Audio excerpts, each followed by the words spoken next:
What's up, everybody? I'm John Middlekauff. You know what I need you to do. Subscribe to our YouTube channel. We got content for days reacting to every NFL game all the time, every single day. Subscribe, like the videos. Let's go. The money that's getting doled out right now is pretty crazy. And that is why Scary Terry is going on local radio, is making comments. He's not happy because he's seeing the money get thrown around and he's going, I've been on this team for a long time now. I have not missed a game in almost 5 years. So not only am I a good player, high character guy, I proved last year that the number one asset in this franchise, the quarterback, we mesh. Because last year, Scary Terry had 13 touchdowns. So it's like, if I'm going to give you, for the foreseeable future, 80-plus catches, and we know I'm going to be good for, with this guy, potentially 10-plus touchdowns every year, like we just saw what Garrett Wilson got. Now, I understand I'm a little bit older, but this is a position where I can easily thrive into my early 30s, and I'm 29 years old. And this is where I always understand these third contracts with, like, Sauce Gardner and Garrett Wilson, we could argue, like, is this a good deal? Is it a smart deal with players like that? Derek Stingley, any young player. That is their second contract. That is the easiest contract to give when you have a Trey Smith, when you have a Pro Bowl level guy, when you have a guy who's been an All-Pro. It's like this. The third one is where you ask yourself, is this worth it? You know, especially at these premium positions, and that's what wide receiver is. It's not like Terry McLaurin just wants a raise of 1 year. Like he's going, see what Garrett Wilson got? Copy paste that and send it my way, and I'll sign it, and I'll see you. I don't know where their training camp is, Landover. I don't have a great feel for that area. But wherever they practice, I'll see you there. Day one, whenever the vets report. But make sure you send me that contract first. Like, you're just going to give me like, oh, we'll give you $30 million more in guaranteed. No. I want that contract. That's what I'm worth. You see that? 13 touchdowns last year on a team that went to the NFC Championship game? The heartbeat of this team. And that's what Terry and TJ, while it's complicated for their organization, what you measure in terms of their intangibles is, a huge factor. And I think these teams, like these players and agents, I talked about this with Colin. It's the NFL's not the NBA, but players have never had more juice because they go, I see how much money's out there. And it's one thing, it's like, hey, we're talking like a $5 million difference. Once you start talking 50, 80, $100 million in real money, it's like, yeah, I'm never stepping foot on that practice field. This is not batting practice in Scottsdale in early March. This is football. And even in training camp, where this isn't the Junction Boys or Buddy Ryan versus Bill Parcells in the 80s, it's still like things happen. People get injured. People lose seasons. So I got to sign on the bottom line. There's just too much on the line, and I know how much these teams are generating now. So it's really become, I swear, and listen, maybe it's just memory loss, but throughout most of my youth, 90s, 2000s, there'd be a player or two that would be like, yeah, I'm not showing up to training camp. If you told me there were 10 players here over the next week that are like, I'm not showing up, I think that's more than believable.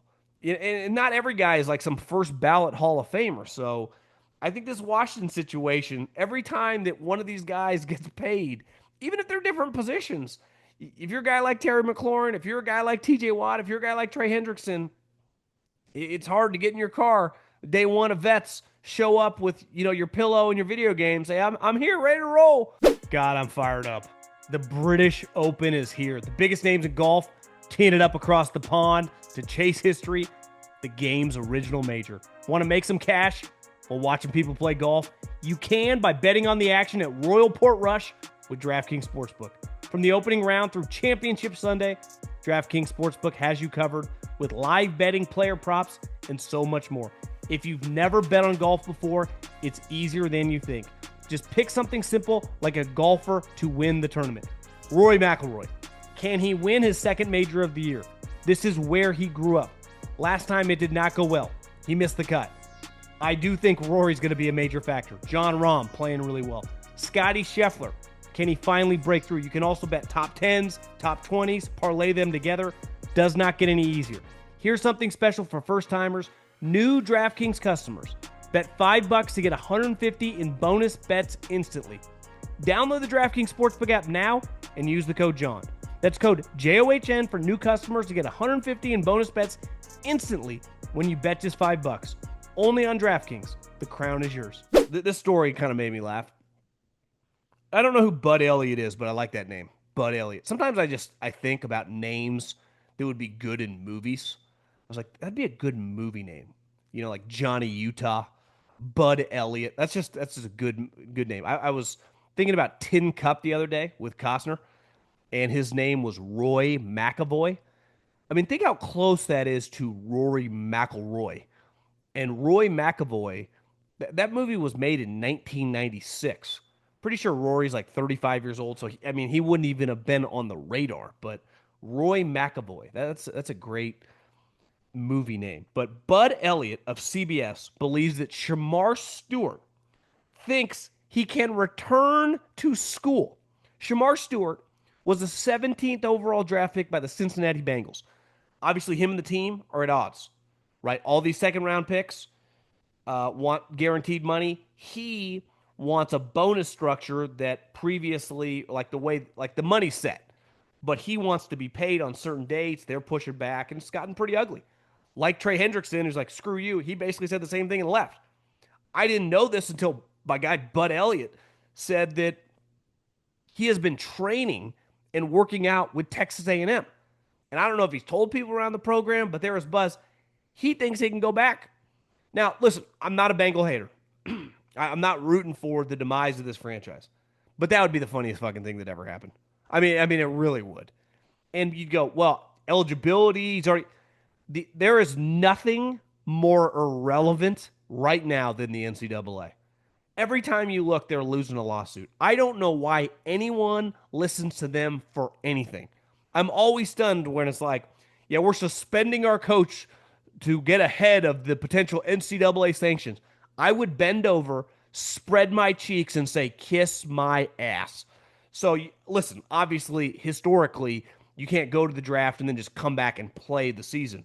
But in this current climate, where the NCAA feels like a couple months away from folding, and no one needs them less than, obviously, college football, which is basically their own professional entity at this point, and definitely will be in the foreseeable future. Who would actually stop him from playing? Like, why would you care what they said? Now, listen, obviously, at this point, you get drafted 17th overall. I'm not saying he, should do this, but, it's clearly gotten pretty ugly. And at this point in time, I don't know why they just throw that out there. But the Bengals have had a guy named Carson Palmer just quit on them. The Trey Hendrickson thing, I understand both sides there. This one, though, this one's got a chance to take the cake. If you told me right now, what am I rooting for? I would love, week one, Shemar Stewart runs out with the Aggies, and his NIL is whatever the equivalent of what his first year salary is. Yeah, he's making $7 million. $5 million, whatever the 17th pick makes. That'd be a trip. But yeah, man, the dude, Bud Elliott, thinks that Shemar Stewart has a backup plan of playing for the Texas A&M Aggies in 2025. The SEC. It's always the SEC, baby.